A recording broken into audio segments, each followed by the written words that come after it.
sa inyo eh. Madali pagsubok ngayon. Kasi, libigan. Sa kapila natin, libigan. So, basahin po natin yung ating pag-aaralan. Handa simulan. Trials is reality. Yan. Trials. Pag narinig natin sa isang trials, ano naisip natin? Pagsubok. Ha? Pagsubok. Ano pa? Hirap. Kabigatan, hirap. Yung letter P. Problema. Diba? Ano pa? Trials. Ha? Pagdurusa. Revelation. Ano pa? Puro niya ako. Ano pa, tatay? Pagsubok.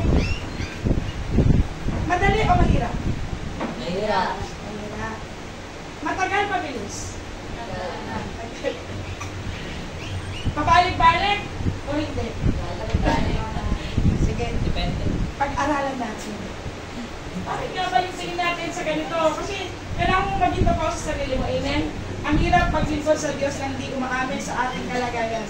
Hindi tayo papasa, hindi tayo aayos. Kailangan maintindihan natin, bakit nga ba may ganito? Gaano siya kahalaga sa Diyos? Gaano siya kahalaga sa atin? So makikita natin, not exactly this word, pero may matutunan tayo dito sa unang Pedro 1:3 hanggang 5. Handa na po ba makinig? Amen? Amen. Tayo po makinig. Basahin po natin. Ito pong 1 Peter 3:5. Pero gusto ko saan sa Tagalog muna. Basahin niyo po. Handa simulan. Purihin. Purihin niyo ang Diyos at Ama ng ating Panginoon sa Kristo. Dahil sa kanyang malaking tawa, ay pinanganak na muli tayo sa isang buhay na pagkasa sa pamamagitan ng pagkabuhay na muli Yesu Kristo sa mga patay. Isang mana at walang dungis at hindi kumukupas na inilaan sa langit para sa inyo. Nasa kapangyarihan ng Diyos ay iniingatan sa pamamagitan ng pananampalataya sa kaliligtas na naihandaw pangyayari sa muling panahon. Praise the Lord. Ito pong 1 Peter 1:3-5, yan po yung introductory about trials. Kasi makikita mo siya sa 6 at saka sa 7. Ang context principle ay ito. Para saan nga ba yung trials? Kasi kailangan nating maintindihan yung realidad. Kailangan pa talaga to? Habang naghihintay ako sa Panginoon. O baka naman pwedeng i-excuse na lang tayo. Magsisipag na lang ako dumalo. Magsipag na lang ako magbagi ng kaluluwa. Magsipag na lang ako magpasa. Magsipag na lang ako manalangin. Pero bakit may mga pagsubok? Tingnan niyo po itong nasa una. Basahin po natin yung English. Tingnan niyo sa screen. Blessed be the God and Father of our Lord Jesus Christ, which according to His abundant mercy hath begotten us again unto a lively hope. Yung kanina, hindi siya buhay. Buhay na pag-asa. A lively hope. Tandaan mo to ha, sa spirito mo. Isang buhay na pag-asa. Bakit meron pang patay na pag-asa? Yung pag-asa na inilagay mo sa kapwa, hindi siya buhay na pag-asa. Kasi nawawala yan, kasi ang tao nagbabago. Amen? Pag nilagay mo yung pag-asa mo sa bagay, o sa tao, ang tao lumilipas, ang bagay nagbabago, nawawala. Kasama ng pag-asa na inilagay mo. Pero kung ang pag-asa ay nagmula sa Diyos na walang pasimulan, walang manulan, at siya na. Kaya ang tawag dun ay buhay. Alam naman natin lahat, last week, tungkol sa pag-asa ng Lolo, naalala niyo? Itinutugtong ngayon ng Panginoon. Ang buhay, ang mapalad na pag-asa. Ang sabi po rito, verse 4, to an inheritance incorruptible and undefiled and that will not away, reserved in heaven for you. Para saan yung buhay na pag-asa? Para maalala mo palagi na ano, na merong, sabi natin inheritance. Sabi natin mana. Mana. Kung halimbawa ikaw yung mamanahan, at sabi na sa'yo, hintay ka ng mga 20 years. Pag dumating ka sa gatong edad, kung pledge ka ng tagapagmana, pwede ka na. Anong gagawin mo? Siguro, ingatan mo sa sarili mo, mamakay, ano? Para abutin mo yung 20 years, ay hihintay mo. Okay, ingatan mo sa sarili mo na ano, huwag kang mawala ng pag-asa, huwag kang ma-pressure, ingatan mo sa sarili mo.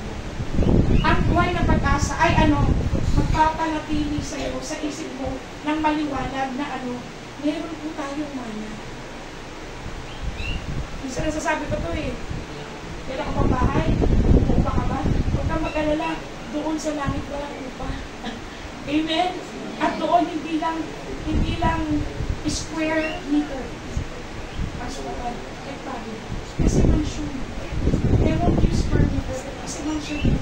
Hekta-hektarya ang meron. Walang renta, walang bayad. Para sa'yo. Pinamanin. At hindi ito, Awili family, dito kayo sa mansion. No! Kanya tayo. Sabi mo sa kapatid mo, kanya-kanya tayo. Kanya tayo. Sabi mo sa kapatid mo, kanya-kanya tayo. Amen? Hindi ito, pag ang apelido mo ito, yung mga kasama mo, sama-sama kayo sa mansion. No! Sa'yo lang. Amen? Yung mapalad na pag-asa, ay nagpapaalala sa atin na ano man ang kalagayan mo, ano man ginagawa mo ngayon, huwag mong kalimutan, isang araw makikita mo. Ipinangako sa iyo ng Ama mo sa langit. Ipinangako ng Ama mo sa langit. At hindi na po forgery. Amen? Ang ipinangako ng Diyos ay at hindi niya napapawin. Huwag lang mabura ang pangalan mo sa aklat. Hindi yan mapupura kung meron kang mapalad mo. Amen. Kasi hanggang meron kang pag-asa, hindi mo magpapatuloy ka. Kahit masakit katawan mo, oo. Kahit umuulan, yes. Kasi may mapalad kang pag-asa. Pag ang bata ba, umuulan, hindi ko mapasok sa eskwela. Hindi mo pumapasok pa rin. Sasabi ba ni Mami, hindi na ako pumapasok kung may ulan. Normal naman umuulan sa Pilipinas. Amen, absent ka mula August. Hanggang November, hindi ka na mapasok. Bisa ka January, umuulan pa rin bakit pumapasok? Kasi may pag-asa na matuto at pagkatapos ay romantic. Amen? Kasi may pag-asa yung bata. Yung nanay naman, pinapapasok yung bata kasi yung nanay may pag-asa na yung bata matututo at makakapagtapos din. Amen? Ano nagpapatuloy sa kanila? Pag-asa. Sabi natin pag-asa. Ano ito kakaibang pag-asa to? Why? Buhay. Ang tawag dyan, eternal hope. Eternal hope. Hindi pag-asa. Pichi-pichi lang na pag-asa. Maliit lang na pag-asa. Konti-pitik lang, wala na, hindi. This is an eternal hope. Ano ipapaalala sa eternal hope? Tingin sa screen. Sabi dyan, to an inheritance, mana. Nakinig po tayo. Mana, hindi nasisira, hindi nawawala, nireserba. Tignan po natin, nireserba sa langit para sa iyo. Amen? Nireserba sa langit para sa iyo. Sino ang nireserba? Yung may-ari ng langit. Ang sabi dito, who are kept by the power of God through faith and for salvation, ready to be rebuilt in the last time. Balik tayo sa Tagalog. Balik tayo sa Tagalog. Nasa kapangyarihan ng Diyos ay ingatan sa pagitan ng pananampalataya sa kaniligtas. Ano daw ang ginawa ng kapangyarihan ng Diyos? Iniingatan niya yung mapalad buhay na pag-asa. Eternal hope. Pag yung katabi mo ayaw ng paglingkod, ibig sabihin, inalam niya yung eternal hope. Nawala na sa kanya. Kasi kaya nga napitigil ang tao Kasi nakalimutan niya na ay, may mana pala ako sa langit. Meron pala akong mana sa langit na iniingatan ng Diyos. Hanggang kailan? Ito. Sabi niya, na iniingatan sa pagitan ng pananampalataya. Nino? Kaninong pananampalataya? Sa pananampalataya ng pagmamalahan. So kung ikaw yung pagmamanahan ng Diyos, tatay, kailangan yung pananampalataya mo maingatan. Saan? Maingatan sa ikaniligtas. Ang salvation. Dapat yung pananampalataya mo maingatan ng ikaniligtasan. Mga kapatid, nangako ang Diyos na kung tayo magpapakababa, we will believe the gospel and we will repent. And we will accept Jesus Christ as our Lord and our Savior. Ang sabi niya, ikaw ay bibigyan ng karapatan. English, I will give you power to be called children of God. At ang anak ng Diyos ay anak ng Diyos. Kaya ang pangalan niya, isusulat sa aklat ng buhay. Amen? Pero, ang pananampalataya natin dapat nakatubos. Dapat yung pananampalataya natin hanggang salvation. Amen? Hindi tayo sige. Kumusta yung ating? Is it towards salvation? O yung faith na lang natin is, bahala na. Kasara-sara. Whatever will be, will be. Kapasok sa langit hindi. Manalapsyo din. Magpapatuloy, hindi magpapatuloy. Yung wala ka ng desisyon, pag nawala ka ng desisyon, mawawala ka ng direksyon. Amen? Pag nawala tayo ng desisyon na na sumampalataya tayo hanggang ikaliligtas. Alam niyo po ba na hindi ito po sa mana lang? Kasi iyon mismo ay inihandahan ng Diyos para sa iyo. At ano bang galing sa Diyos ay mabuti. Amen? At ayaw ng Diyos na malagpasan ka. Pero hindi ito po sa mana. Pero dahil ito ay galing sa Diyos, anong gusto ng Diyos? Pagsumikapan mo. Tandaan din na sa Philippians, work out your own salvation. Hindi work for, but work out. Na yung faith mo, manatili, maging stable. Pero may nagkakalawa. Sisipa pa ba kayo? Naglilingkod ka ba sa Diyos? Pag hindi nagsisipa, hindi naglilingkod. Amen? Hindi mo pwede kayo naman sa pinaglilingkod ka lang hindi ka nagsisipa. Kasi, that's even a commandment na nasa sa Pilipinas. Ipagilin mo araw ng Pilipinas. Ipagilin mo mix up at actually, yan yung parang Pilipinas. Mix up. Pananampalataya sa ikaliligtas na nahanda upang ihayag sa huling panahon. Hindi ba? Mayroon itong tiyak na panahon. Sabi nyo kanina, kailan dumarating yung pagsubok? Ito ibang panahon. Madalas matagal. Pagkatapos niya, meron na naman. Tingnan nga natin.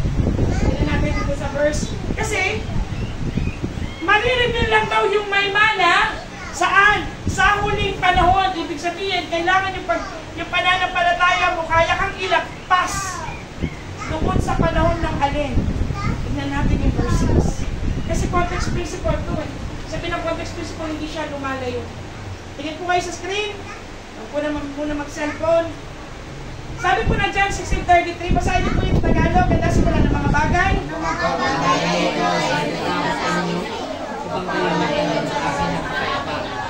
Sa libutan na mayroon kayo sa pinatihan, ngunit laksan ninyo ang inyong aking pinarigal sa libutan.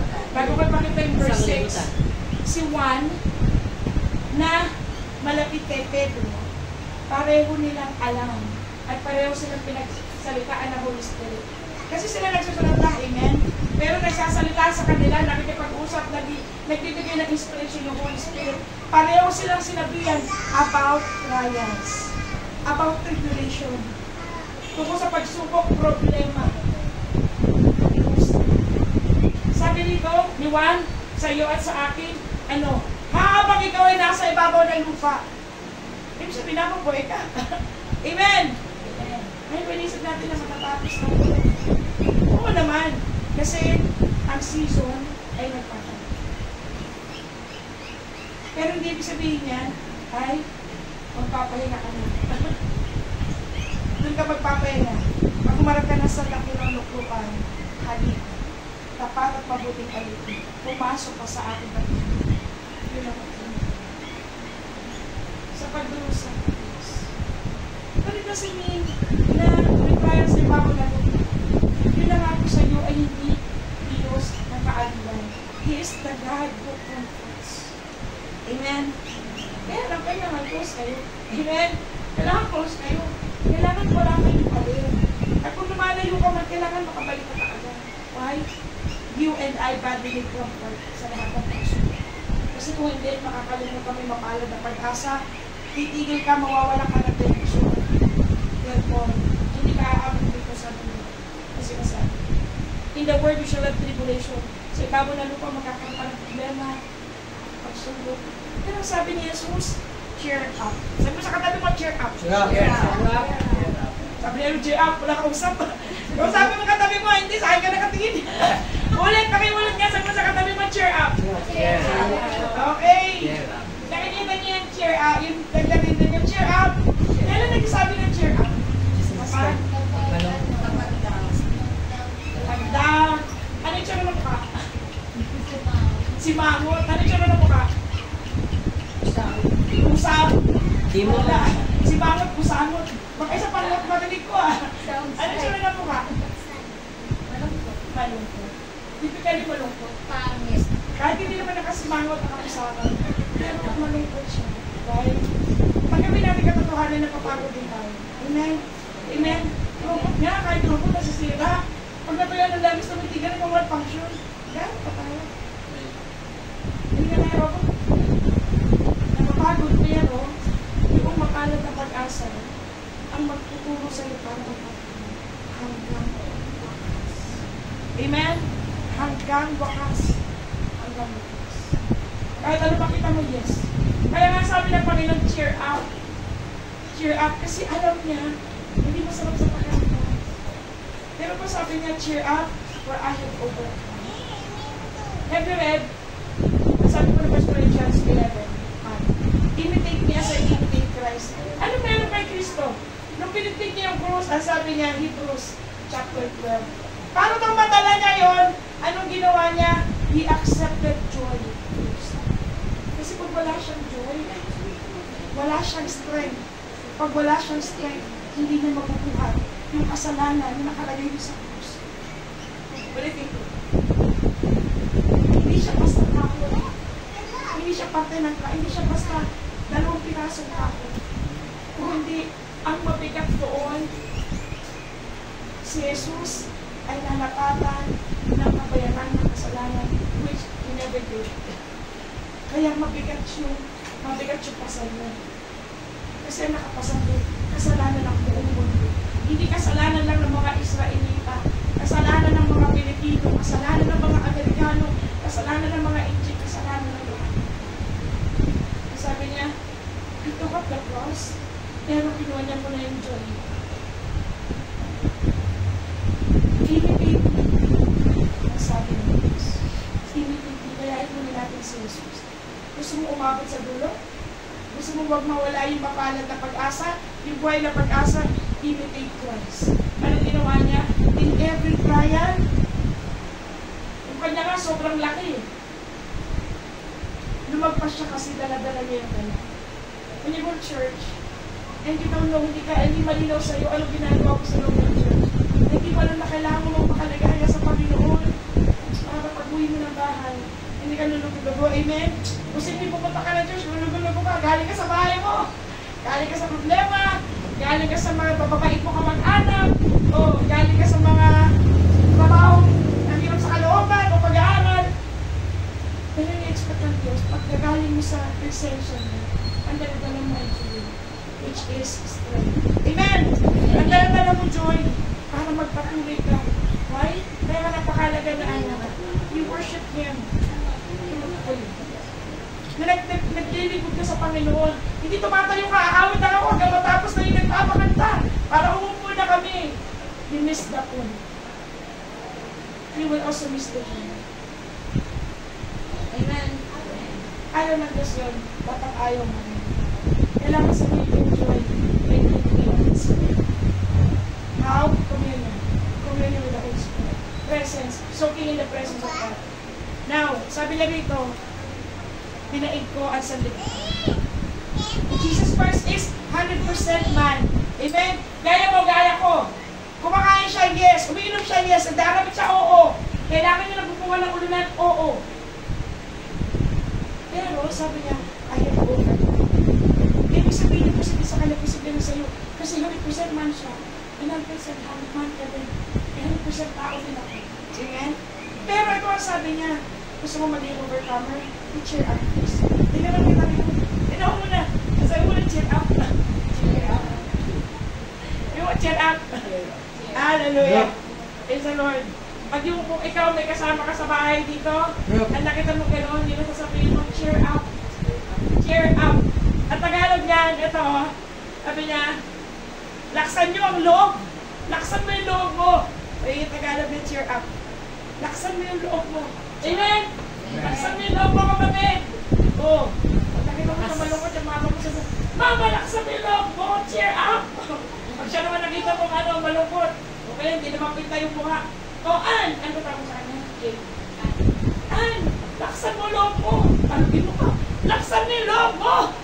Oh, wala pa tayo sa buhay. Laksan mo yung loob mo. Amen! Amen! Praise the Lord. Balik tayo ng 1 Peter. Ito po yung nakasulat sa verse 6. Basahin niyo po yung Tagalog sa baba, handa simula na ito. Ito ang inyong kinagagala. Bagamat ngayon sa sandaling panahon, kung kailangan, pinalubay kayo sa muling pagsubok upang ang pagsubok sa inyong pananampalataya na lamang malaga kay sa ginto na nasisira bagamat ito ay sinusubok sa pamamagitan ng apoy ay nasusunguhan sa ikapuhuli ng lalaki kararangan sa pagpapangayag ni Kristo. Praise the Lord. Yung English nga, pakibasa ni Brother Jan. Wherein? Mas pakibasa, wherein? Hindi ko makita. Halika dito. Halika dito. Halika dito. English sa taas. Wherein? Kasi pag di ka nagpasa ng Tagalog, greatly rejoice now. For a reason that we are in Evidence? through manifold temptations that trial of your faith, being much more precious than of gold that perishes through it be tried with fire, might be shown unto praise and honor and glory and the appearing Jesus Christ. Amen! Susunod, so kabay kayo magbasa. Hallelujah. Naintindihan po ba natin? Pag-apihin natin. Trial is reality. Ano ang trial? Na inyong totoong ikinagagalak, pagamat ngayon sa sandaling panahon. Sandaling panahon. When you can reduce down now for a season, ang pagsubok po ay for a season. Hindi isang taon yung problema mo. Akala mo lang, pero may season na siya. May season siya kung lalagpas ka. Pag lumagpas ka dyan, may ibang season ulit ng pagsubok. Pero unawain natin, para saan? Tignan mo na natin kung yung karakter ng pagsubok. Amen? Sabi niya dyan, for a season, ano lang siya, may panahon lang siya. Temporary season. Temporary. Kung ikukumpara mo sa walang hanggan, ano pipiluin mo? Season o yung walang hanggan? Season. Ha? Walang hanggan. Pipili mo, season walang hanggan. And this, sino ka nga? Ano pipili mo na yung walang hanggan o seasonal lang? Yung walang hanggan, sure ka? Ikaw nanay, ikaw, seasonal lang. Delikado ko si akin na kabilo. Ikaw, naiintindihan ba tanong ko? Ano pipiliin mo? Yung paiksi lang, yung seasonal, temporary lang, o yung walang seasonal? Hindi naman ko sa problema, ha? Kaya mo, ano yun, ulitin ko. Tatanong ko, alin po ba? Walang dito ng ano. Kung mapipiliin ka ng gusto mong mula sa Panginoon. Kasi, yung problema natin, seasonal lang. Pero kung ano yung seasonal, siya rin magtatakda ng iyong eternal. Diba? Yung seasonal na pinagdadaanan mo, ang laki ng epekto niya sa eternal. So kung halimbawa, sinabi mo, Lord, ayoko na napasunod. Ayoko na seasonal. Ibig sabihin, seasonal pa rin ang pinili. Kasi hindi ka kakabot sa eternal. Naintindihan niyo na? Okay. Halimbawa, ito na lang pala tanong ko. Walang problema, may problema. May problema? May problema, walang problema. May problema, may problema, walang problema. Sure niyo yung sasakit niyo sa akin, ha? May problema, walang problema. May problema, walang problema. May problema, walang problema. Walang problema. May problema, walang problema. May problema. Ikaw tatay, may problema, walang problema. Ikaw dyan. Sure ka, ha? Hindi ka nagpapasa. May problema, walang problema. Marami. May problema, walang problema. Wala. Naku, parang pa kaya apelido. Sumama ka sa nanay mo. Hindi declaration to. Realidad to ng pagsunod. Kung ang sabi doon, habang nasa ibabaw ka ng lupa, dadaan ka sa pagsubok. Amen? Amen! Pag ayaw mo ng problema, ikaw gusto mo. Ready ka? Kung ayaw mo ng problema, ikaw gusto mo. Suicide. but not actually. Kasi pagkatapos nun, akala mo lang yung problema mo na sa ibabaw na lupa, ano yun? Pero yung problema malaki sa eternal, doon ka papasok. Ito ang sinasabi niya. Natunay ninyo ikagalak kasi yung pagsubok nyo sa dali. Kumpara sa walang hanggan na itinutulot noong verse 3.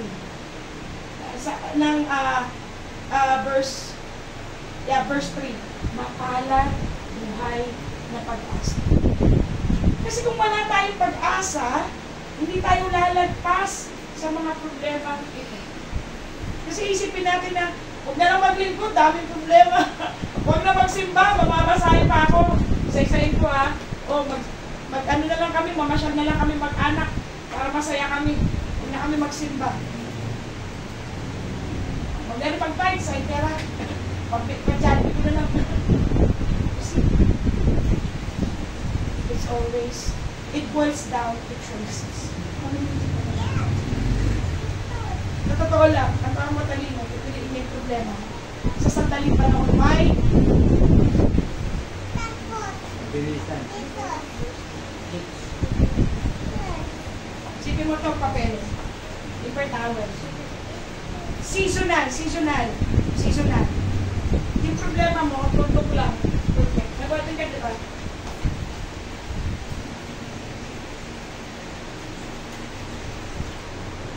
Kikita niyo yung tutok. Kita, no? Pero may tutok. Kita mo? Kita mo? O may kita mo, mapapansin mo pa rin. Lalo na pag tinitigan mo, mapapansin mo talaga. Okay. Yung tutok, yan yung buong buhay mo. 70 to 80 years. 100 years na. Ibig sabihin, yung problema mo nasa loob din noon. Kung ito yung tuldok, ito yung buong buhay mo, mas maliit pa dyan yung sakit ng problema.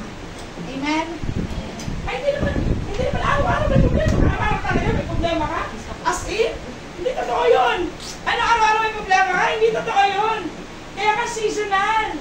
Amen? Hindi naman sa ating lifetime. Seasonal. May season sa ibabaw ng lupa. Pero kung anong ginawa mo dito sa gitna, ay siya magtatakda ng eternal.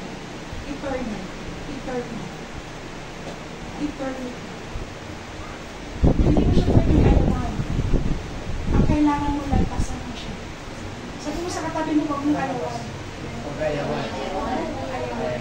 Sabi ko, huwag mong ayawan. Lagpasan mo lang. Amen? Kailangan na siya lagpasan. Kaya ang sabi ng Diyos, hindi quit. Ang sabi niya, cheer up. Kaya naiintindihan ko siya. Para mamaya, pag sinalubugay ng problema, sasabihin mo, hoy, I'm cheering up. I'm cheering myself up. Nilalaksan ko yung loob ko, nalalagpasan kita. Why? Alam niyo, pag naguguluhan kayo sa problema, ito magandang gawin. Kuha ka ng isang papel, tultukan mo siya, titigan mo siya, yun na yung buong buhay mo. Tapos nasa loob nun yung seasonal na problema mo. At kung anong ginawa mo doon, yun na magtatakda ng buong pasya. Walang hanggan. Ang dali pagpasya, kasi marami tayong visual learners. Visual learner, kailangan pagkita. Ay, wow, this is to believe. Ang tuklo pala talaga yung problema. Yung problema kung malit pa sa tundok. Kailangan mo siya nagpasan. Hindi mo siya paging ayawan. Hindi pwede sabihin nila ako maglilingkod kasi may problema ako. Wrong choice. Wrong move. Hindi ka lalagpas. Lalo ko pwede hindi ang problema. Balik tayo. Para saan lang? Para saan ang problema? Una, problema, sandali lamang. Sabi niya kung kailangan, sabi natin kung kailangan. Kung kailangan. If needed. If needed. If needed.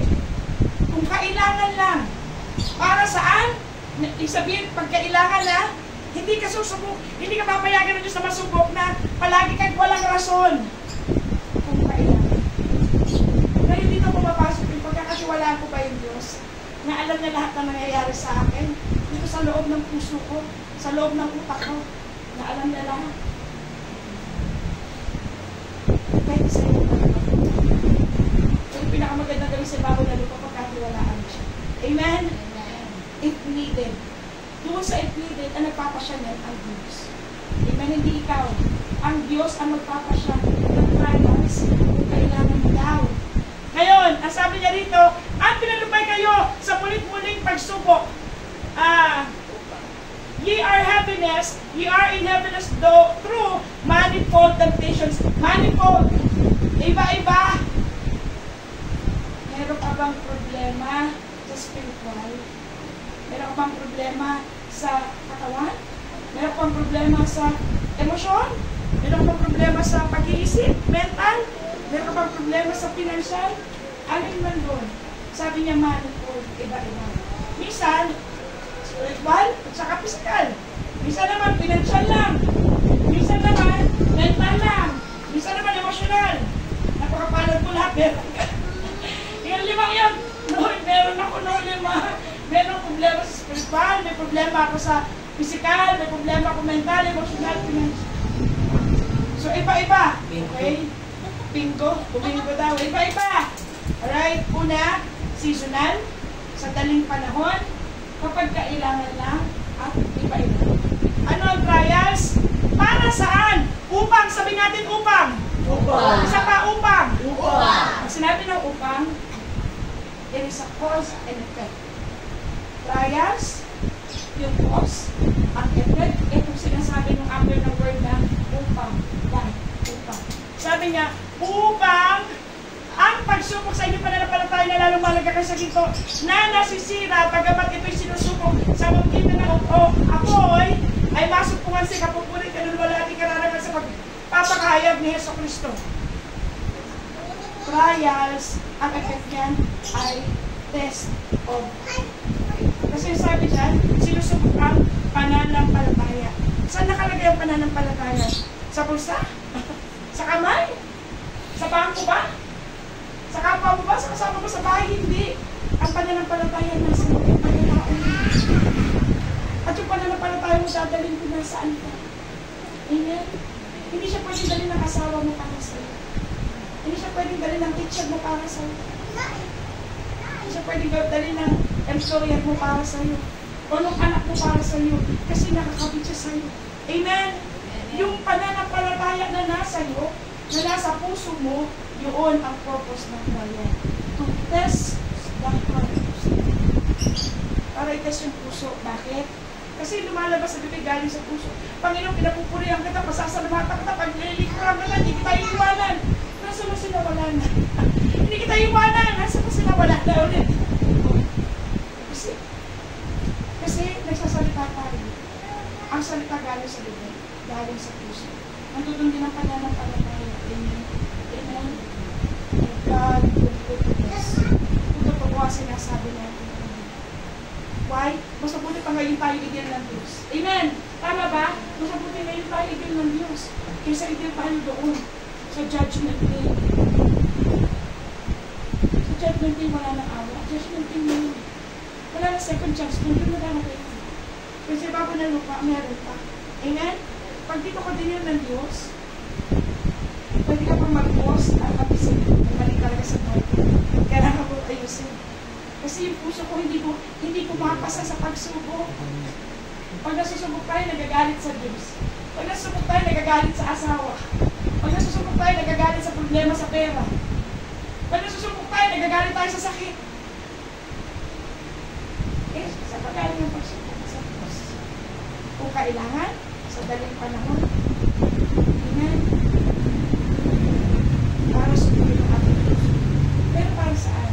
Para magbigay ng kalwalatian sa Diyos. Gaano kahalaga para magbigay ng kalwalatian sa Diyos? Idudugtong ko para maintindihan po natin. Tingnan niyo po itong 1 Corinthians 10:31. Kaya kung kayo nagsisikain man, nagsisiinom man, o ano man ang inyong ginagawa, gawin ninyo ang lahat sa kaluluwalhati ng Diyos. Anong purpose natin? Magbigay ng kalwalatian sa Diyos. Hindi mag-asawa. Hindi mag-aral lang, hindi maghanap buhay. Hindi maghanap ng bahay. Nagaya ang ginawa ko. Dali ako ng job doon, ako makahanap ng bahay. Dinalo niya talaga yung 2 linggo ko. Pati nung bahay, wala pa kailang piniti. Kasi ang gagawin ko lang, mag-ministry ako. Maghanap buhay ako, mag-ministry ako. Pagdiling ko na ko yung pamilya ko, pagdiling ko na ko yung piniti. Yun lang umikot ang mundo ko. Kasi yun ang purpose ko para magbigay ako ng kalwalatian sa Diyos. Para mapuputi kong gawa, sabihin nila ang aking Diyos ay mapuputi. Yun ang purpose na. Gaano kasimple kasimple pagkain, lahat ng tao kumakain. Gaano kasimple pag inom lahat ng tao umiinom. Sabi niya, anuman ang iyong ginagawa para magbigay ka ng kalwalatian. Paano ka magbibigay ng kalwalatian kung hindi ka dadaan sa pagsubok? Kasi yung pagsubok, na sandali lamang, iba-iba, pag kinakailangan, itatas yung heart natin. Kung makakapagbigay ka talaga ng ligaya sa Diyos. Tandaan mo, He's at the judgment seat. Lahat tayo maharap sa korte. Amen? Lahat tayo. Anong pinaghahandaan mo ngayon? Naghahanda ka pa para doon? Kung naghahanda ka para sa mga bagay na yun, kasi bago na ito. Ang lahat na nakikita ng mata natin, hindi pas. Pero in judgment, hindi matatakas at hindi mangyayari. Kailangan ng trials, why? Para masukuhan tayo ng Diyos na hindi makasira. Ang sira kasi hindi nakakatupad ng purpose nila. Halimbawa, yung tampo, bumili ka tampo, di ba? Pag tampo mo ganyan, nalulugas. Isang na makalinis siya, nagkakalat siya, manutuwa ka ba? Taapon mo yung tampo. Sayang yung 100 pesos kasi hindi kayo man nakakalinis sa bahay. Anong tawag sa tampo? Sira.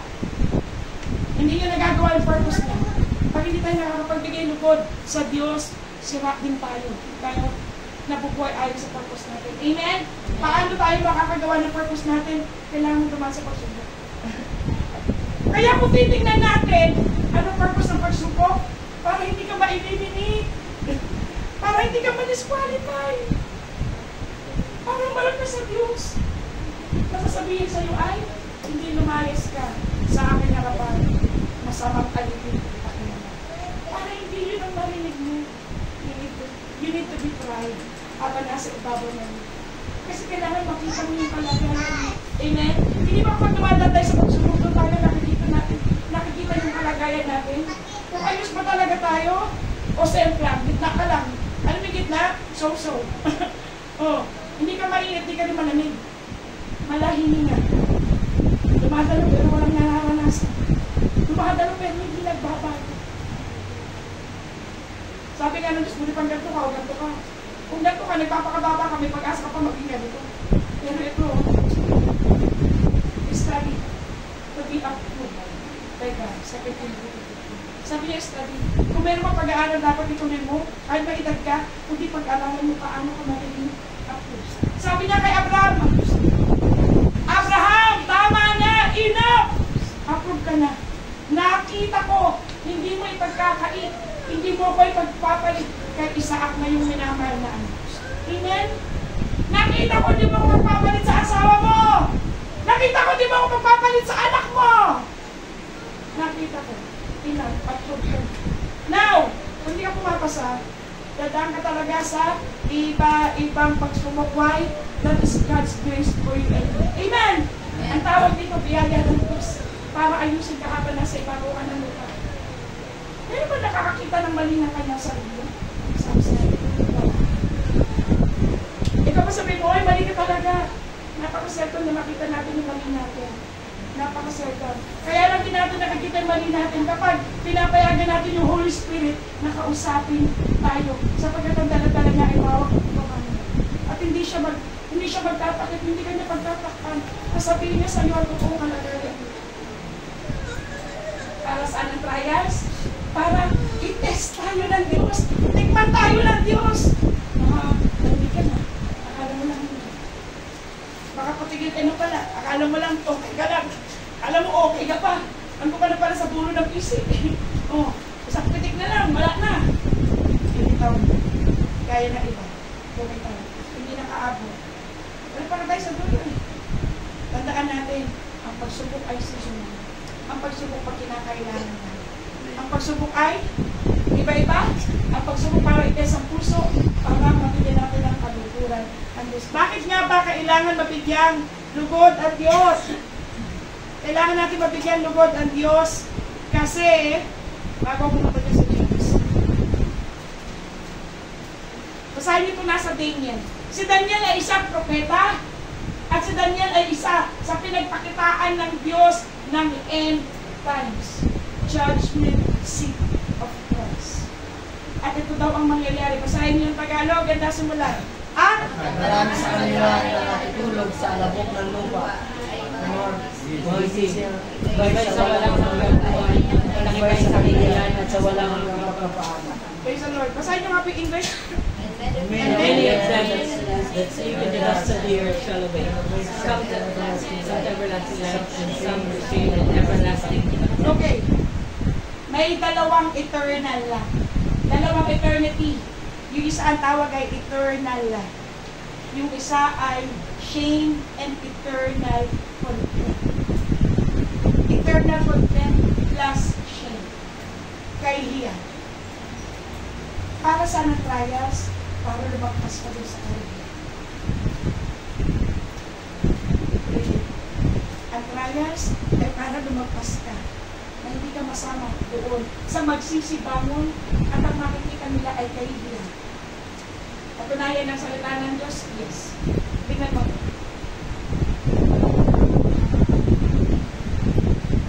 At hindi lamang gayon, kundi naman nangagagalak tayo sa ating mga kapigatian, problema, pagsubok, trials sa buhay.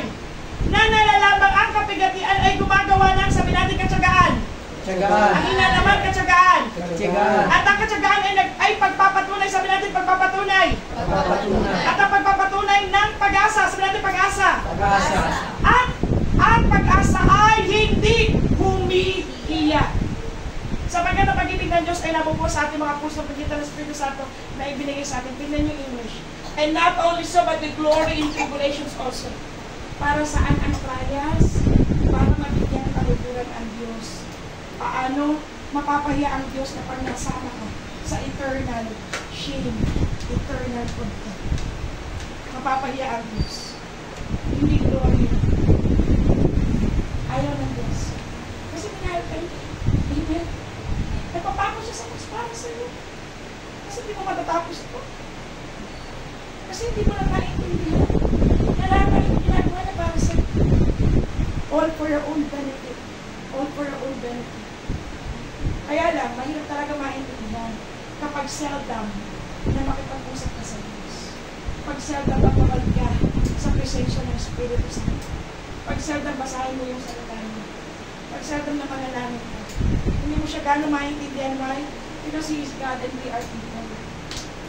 Ba't yung ibon ba? Naintindihan nyo? May ibon kami dyan. Taon na siyang ano dyan. Hindi pa rin namin naintindihan kaya siyang mangigitlog. Hindi namin alam kung ginagawa nila tatlo. Nagkatrisam silang tatlo. Hindi namin alam kung sino yung may asawa. Hindi na lang namin sila. Pinapakain lang namin sila. Pero hindi kami nagkakaintindihan. Ang Diyos, walang duda na iintindihan ka kasi siyang ginawang sila. Pero hindi pwedeng one way. Kailangan maintindihan mo rin ng Diyos. Para tanggapin mo yung plano niya sa buhay mo. Parang ganito lang yan eh. Yung ibon, maraming mga kakain sa kanya. Ngayon, nahuli siya. Ang gagawin ko sana, tatanggalin ko siya doon, ilalagay ko siya sa nilagyan. Para hindi siya makain ng ibang ganit. Kaya lang, hindi niya ako naiintindihan. Ang ginawa niya, pinilit niya lumipad. Oh, paglipad niya, nashoot siya sa bibig, noong ganit. Patay. Well, kasi hindi ako naiintindihan. Pero hindi ko bang hindi natin naiintindihan ng Diyos. Nakakala natin laban siya sa atin, when in fact, para siya sa atin. Amen? Kaya ginagawa natin, hindi na tayo nagsisika.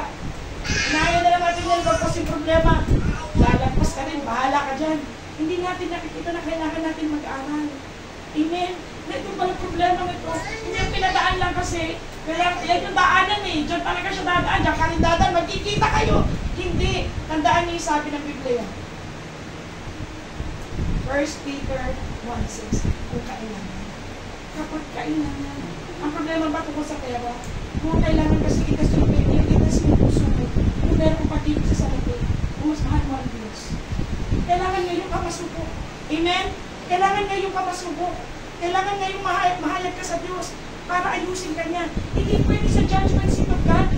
Hindi pwede doon. Kasi doon, itatalaga na kung saan ka pupunta. At ito ang sabi dito, ang ano daw, ang pagsubok nagdadala ng, ay nakalagay, yung kapigatian nagdadala ng katsagaan, patience. Yung patience, experience. Yung experience, hope. Hope para hindi ka ayun. Amen? So sa kanan at sa kaliwa, hindi ka doon sa saan? Doon sa walang hanggan ng pagkakahiya at walang hanggan puso. Kung saan nandoon ang mga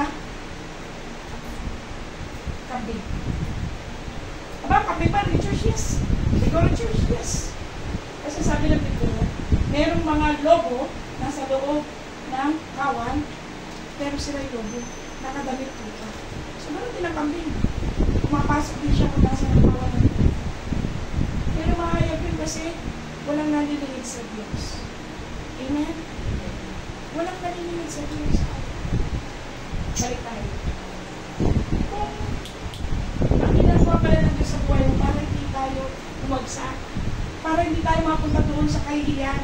Kasi ang kahihiyan ay kawalan ng pag-asa. Walang pag-asa kasi walang pagpapatuloy, walang experience. Walang experience kasi walang pasensya, walang patience. Walang patience kasi walang trials. Walang tribulation. Di ba kayo nagsabi yung anak nyo? Yung sinabi?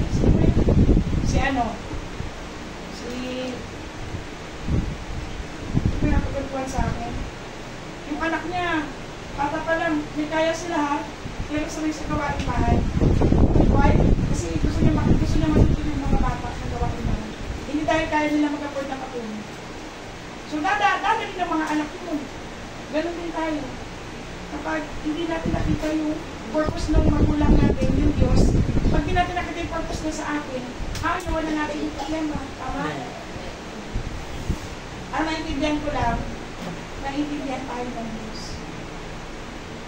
Para sa akin, hindi na yung sapat na konsolasyon para sa iyo at para sa iyo. Hindi mo maintindihan ng asawa mo, hindi ka maintindihan ng anak mo, hindi ka maintindihan ng mga tao sa paligid mo, ang malaga naintindihan ka ng Diyos. Amen. Why? Kasi siya yung nagmamalasakit sa iyo. Ayaw niya na yung eternal life ko ay hindi maging puti. Ayaw niya ng crumple na eternal life. Ngayon, kailangan mo dumaan sa person. Amen? Para ikas yung puso kung approve ka. Kung ikaw ay magbibigay ng kalbalatan sa Diyos. Ngayon, ang sabi rito, paano nga ba namin magagawa ang mga bagay na ito? Isa lang ang payo ng Diyos. At ito ay ang James chapter 1 verse 2. Basahin natin Tagalog sa baba. Andas simulan. Mga kapatid ko, daily yung buong kagalakan, hindi kayo makahulog sa sari-sari tukso. Lamang ang laman ng pagsubok sa inyong pananampalataya ay gumagawa ng pagtitiis. at inyong pabayaan ang pagtitiis sa pagkakasala ng sabay. O kayo sa sadalang pilak ng mga Para wala tayong anumang kulang. Siyempre, pag hindi ka kulang, approve ka sa Lord, hindi ka pupunta dun sa kabilang side. Nakakayawan ng lahat ng tao. Take note, nakakayawan ng lahat ng tao. Kahit English, yes.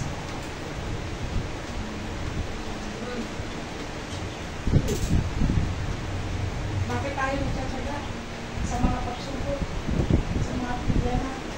Kasi una, sumasampalataya tayo na nakikita tayo ng Diyos. Amen? At ano pangako niya? Ang pangako niya, Deuteronomy 31:6? Diba? Kahit ikuwala, hindi ka nakabasa. May kulang ba doon? Kung kasama mo siya, diba niya, sino laban sa iyo? Kung kasama mo ang Diyos, sino tatayo laban sa iyo? Meron ba nakakatayo laban sa Diyos? Sabi nga nung high priest noon, pinayuan niya mga sacerdote, huwag yung labanan yung mga taong banal na yan. Baka masumpukan niyo yung sarili niyo nakikipaglaban sa Diyos. Kasi kung yan hindi para sa Diyos, babagsak yan ang pusa. Pero kung yung gawain na yan, kung gawain na para sa Diyos, so yun talaga persecute. Kasi tayo sarili niya, ang inaaway niya ay ang Diyos, hindi kami. Amen? Now, nakikita ko na, at kung ano, dito talaga kami. Ito yung paraan, dahil gusto mo kami dahil sa iba. Ang alam ko na kung saan ka, kung saan ang tinig mo, doon ako. At kung nasan yung tinig mo, doon ko rin dadali ng pamilya ko. Bahala yung po kung sila pupunta. Pero yung susunod, para maglingkod sa Diyos, isasama. Amen? Napakahalaga po ng trials, mga kapatid. Napakahalaga. Ang pagsubok, halimbawa, tinan nyo kami. Ang naintindihan ko ng bata yung mga anak ko, lumagpas kami doon eh. Pagdating sa sakit. Kasi nung hindi pa kami marunong, dahil yung mga pagsubok namin ay medyo bago-bago. Ano ba, pwede kakasakit yung mga anak, iiyak na lang ako. Natalulungkot na lang ako. Hindi ako lumalit, hindi ako pumapasa. Eh nung minsan, nagkatuwalya kami ni nanay na si Gabi pa lang anak ko, 1.5 years old. Nagsuka-suka siya doon, eh wala kami papadoktor. Yung public, yung James, ang loob, napupuno na. Ano, natulong kami sa loob, pinalabas kami. Sabi niya, ma, bisabahan niyo muna yung anak ko, hindi ko makalimutan. 2000 po. Yung anak ko sumusuka na ng dilaw, bisabahan ko muna na. Kasi ulo niya gano'n na, oh. Pero mo natatandaan ni Gabi. Hindi mo na niya na maiangat yung ulo niya. Ganyan na yung ulo niya. Kailangan mo siya kawakan, tsaka awak-awak namin siya talagang unaam namin ulo niya kasi nakabagsak na yung ulo niya. Alam niyo yung malapit na doon sa himatay, gano'n na itsura niya. Kung hindi ako dumaan sa pagsubok, siguro marami yung pera, hindi ko na exercise yung faith ko. Sabi ko lang, sige, pumunta tayo doon sa ano, pumunta tayo ng private para pasikaso agad. Hindi, tinayagan ng Diyos. At doon kami sa, palalabasin pa kami. Grabe, alam mo yung awa ko sa sarili, hindi ko na maintindihan. Pero nung time na yun, doon ko narinig ang kilig ng Diyos. Kasi doon ako humingi ng awa. Panginoon, sa kamaluan mo kami. Nangako ka sa akin. Pag naglingkod kami, tutulungan mo kami. At narinig ko siya. Sabihin mo, kung ano mang pumasok sa katawan ng anak mo, malabasin mo. Doon ako natutulog prayer. Kaya sabi ko, ikaw, kung ano pumasok sa patuloy pa ako mag-pray nun. Ikaw, ano pumasok sa katawan ni Jan Gabi? Lumabas ka! Lumabas ka sa daanan ng dumi. Wala palabas sa bibig. Sabi ko, pagkasabi ko ni Jesus name, sumuka siya ng bigas. Alam mo, kahit hindi ka matanda, maisip mo na supernatural and wise, sumusuka na siya ng dilaw. It can't be na sumuka ka pa ng puti. Kasi sumuka ka na ng dilaw, gas, just na yun. Sabihin mo na ka na yung susuka, saan galing yung bigas? Nagtago sa ilalim. Nung sinuka niya yun, alam niyo ba, parang na kami nagdahilan. Sa harapan mismo ng hospital doon siya sumuka. Sa harapan mismo ng hospital doon kayo dito ng anak. At umuwi kami ng bahay na parang nalaman namin. During that time, tinuturuan pala ako ng Diyos na gagamitin mo itong araw na ito sa ibang mga tao dinidinig sa iyo. Eh, kung di kami tumaan sa pagsusunod, malalaman ko ba yun? Mabubuhay kami sa kailangan namin lagi ng pera. Pera. Pero kung tumaga ka sa pagsubok about healing, kasi kailangan mo ng healing, na inaayos ka na discover sa araw marami ka sa kapwa mo. Amen! Amen! Kung ikaw nasa problema ka sa financial, inaayos yung faith mo para lumagpas ka dyan at maging pagpapala ka sa iba para makuha na sila. Problema sa spiritual, sa physical, sa mental, emotional, financial, dinaanan ko din lahat. Pero may nangyayari, tumigiti lang siya, hindi mo italan. Pero tumataan ka para ano yun? Para yung level ng pagsunod mo, yung level ng pag-glorify mo sa Diyos ay masunod. At makita ng Diyos at malugod siya sa'yo. Amen? Yun ang mahalaga. Yun ang mahalaga. Na, mag-glorify sa harapan ng Diyos. Why? Pag-approve ka sa harapan ng Diyos, you will really be a blessing sa bahay mo. Believe me. Pag-approve ka sa harapan ng Diyos, ang dala-dala mo presensya ng Diyos, why approve kayo? Magkakasundo kayo ng Diyos. Sasama siya sa'yo. At kung nasaan ka, yung dala-dalang biyaya ng Diyos sa buhay mo, aakot sa mga kasama mo sa bahay. Amen! Amen. Mga minamahal, para sa anong pagsubok na sumusubok sa atin, para magbigay tayo ng paglalagay sa Diyos. Para pagdating ng araw, at the judgment seat of Christ, hindi tayo mapahiya. Hindi tayo mapahiya. Amen? Amen? Gaano halaga sa'yo na huwag ka mapahiya? Gaano halaga sa'yo? Ngayon naman nakaupo ka pag-isipan mo, gaano halaga sa'yo na huwag ka mapahiya sa araw na yan? Paluin mo lahat ng tao nanonood, lahat ng tao all years sa'yo. Wala silang time para sa pag-aaral, pag-anak buhay, mag-aasawa, pag-anak, no. Kasi that's the last point ng paghaharap nating lahat. Gaano halaga sa'yo na huwag ka mapahiya? Gaano halaga sa'yo huwag ka mapahiya sa araw na yan? Hindi ba gagawin mo lalagpas ang problema ko ngayon? Na ibibigay natin sa Diyos para hindi ka mapahiya. Kasi pag hindi ka napahiya, hindi ka mapahiya. Amen? Amen? Kaya problema mo pera, maniwala ka. Sa Diyos ang lahat ng bagay. Kung mo sa nakasala ka sa pera. Eh, tinuturuan Diyos sa'yo. Baka medyo konti yung naibigan sa pera ayaw ng Diyos. Sabi niya, kapaluin ko ng batang to. Nakaba na sa ibabaw ng lupa. Paano ba siya mapahinga? Gaano kalaki pag-ibig ng Diyos? Aayusin ka niya hanggang may pagkakataon ka. Hanggang kaya mo ayusin. Ayusin mo. Amen. Amen. Kaya, mga narinig ko, hindi pwedeng ayawan ng problema. Bakit? Ito po ay kalooban ng Diyos sa atin. Pag-aralan natin muli, ano ang trials? Seasonal lang. Shorter than eternity. Amen? If needed, pagkailangan lang. Various manifold, iba-iba. Testing of word, kailangan i-test yung puso natin. Kasi yun yung yan yung harap sa Panginoon. Forgive God. Amen? Kaya huwag ayawan ng problema. Kung hindi, sabi mo lang sarili mo, cheer up. I'm cheering myself up. Amen. Sabi ng Panginoon Jesus, cheer up niya yung sarili niya, cheer up ko rin ang sarili ko. Matatapos din ito. Sa araw, hindi ako mapapila. Luluwalhatiin ko ang Diyos at luluwalhatiin naman. Amen? Tayo natin tumayo. Gusto ko sinisiyasan ko.